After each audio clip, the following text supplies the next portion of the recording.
Hi everybody, Davina here, founder and director at Powerful Parenting Australia. Look, thanks so much for taking the time out of your busy day to watch today's video, and in fact any one of the videos that we've made for you in the series of videos to help parents and teachers with all things management and children's behaviour. Our goal really is to help. Click to like us at the end of today's video, subscribe, it's free. We really are passionate about getting the message out there with lots of practical hands-on effective strategies. Okay, today I'd like to broach a subject that's quite serious. In the last couple of weeks I've had different families contact me that are either dealing with children that are going through a lot of sadness and loss, or the family has maybe experienced a tragedy and the children are going through grief. Naturally, whilst talking to these parents, I wish there were a set of standardized hard and fast techniques or strategies that could help children get through their grief and be guaranteed to work.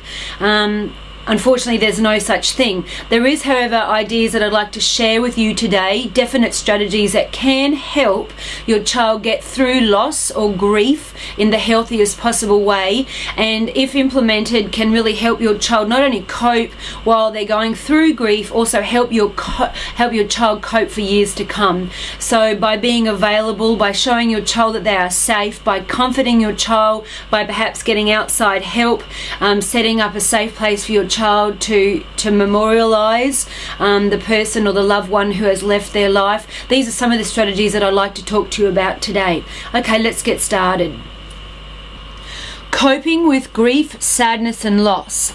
You know, children do experience real sadness and grief, but not necessarily in the same way as adults do. Children often show their grief in less direct ways and move in and out of grief and sadness. One day they may appear happy and content, and the next their behaviour and actions will demonstrate that they are not coping as you had thought.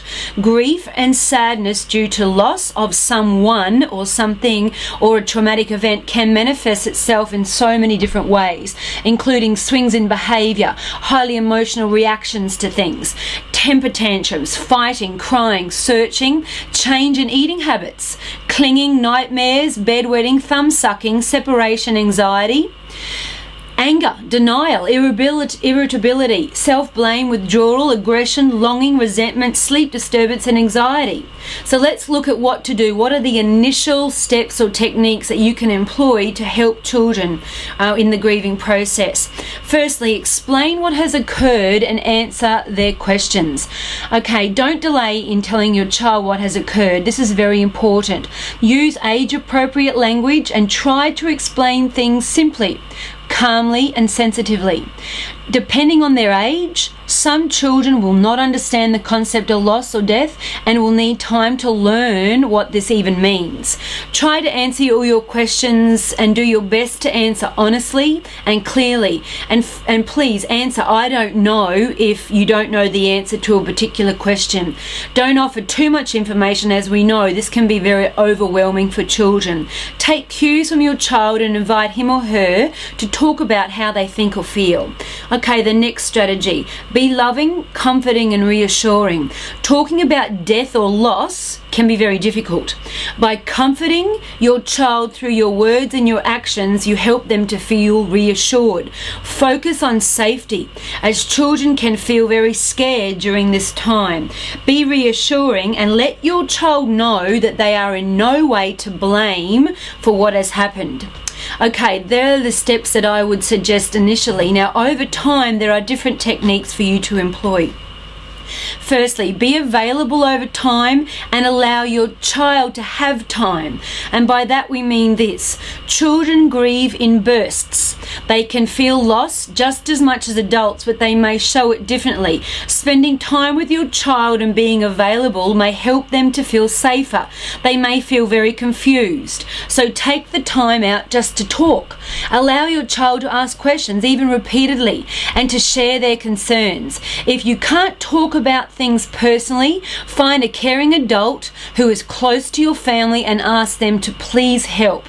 In talking about what has occurred, children get the chance to understand the situation and sort through confusions as well as their feelings about what has happened. Okay, the next technique. Memorialize to help children express their feelings. Younger children will not have necessarily the words to express their feelings as the older children and adults do. They may even really not even understand fully how they feel. Help your child to memorialize the loss of a family pet or of a loved one by drawing pictures together, planting a tree in memory, sharing happy stories, or making a goodbye letter together.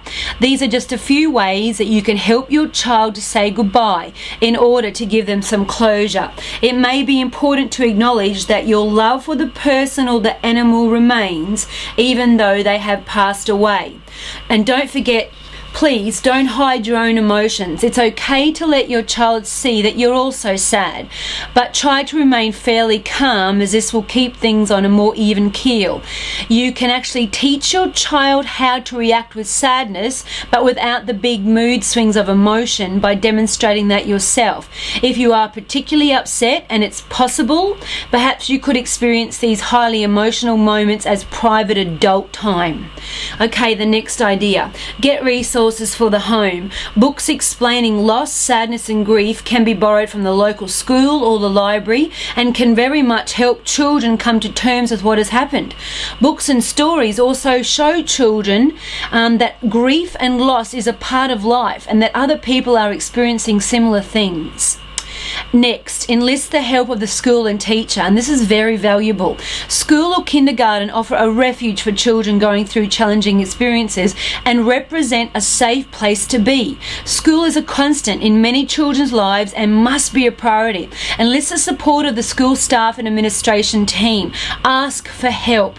Be open to whatever the school is offering and the class teacher can offer to help, as this homeschool link will prove a powerful component in the healing process. Next, arrange for in-school counselling. Many schools today have chaplains or counsellors that could work with your child. Arrange to speak with the school counsellor to explain what has occurred and be guided by the processes the school already has in place. Okay, and another idea. Get help from a special buddy and from friends. Your child's teacher could arrange for your child to have a special buddy, the same age or perhaps older, who could spend time regularly with your child at school. You know, children often open up and talk with other children, and this could be just a very nice way of providing your child someone closer to their own age that they can talk to. Okay, next idea. Organise a professional grief counsellor. And this is really important, parents. It may be necessary to organise this for yourself and for your child. Ask for recommendations from the local community, from organisations or from family and friends, and organise an appointment with a bereavement specialist. This will give you strategies and your child someone professional that they can confide in. It also helps to take some of the responsibility off your shoulders and share it with an adult who has had a lot of experience. Okay, rely on the power of routines, and this one I think is particularly powerful. Children find great comfort in routines. Doing ordinary things together as a family may be one of the most effective forms of healing. Allow times for extra closeness and comfort. Do enough for the routine to become the master of your house, and don't try to do too much, as you and your child may feel overwhelmed, but do enough that you're all following a solid regime and things are busy, but not too busy. And lastly, take things one day at a time. Take things one day at a time, and at the end of the day, remember, nothing is more powerful than telling your child you love them. Be present and supportive, and take good care of yourself as a priority. The greatest support for your child is going to come through you as the parent. Thanks everybody for listening.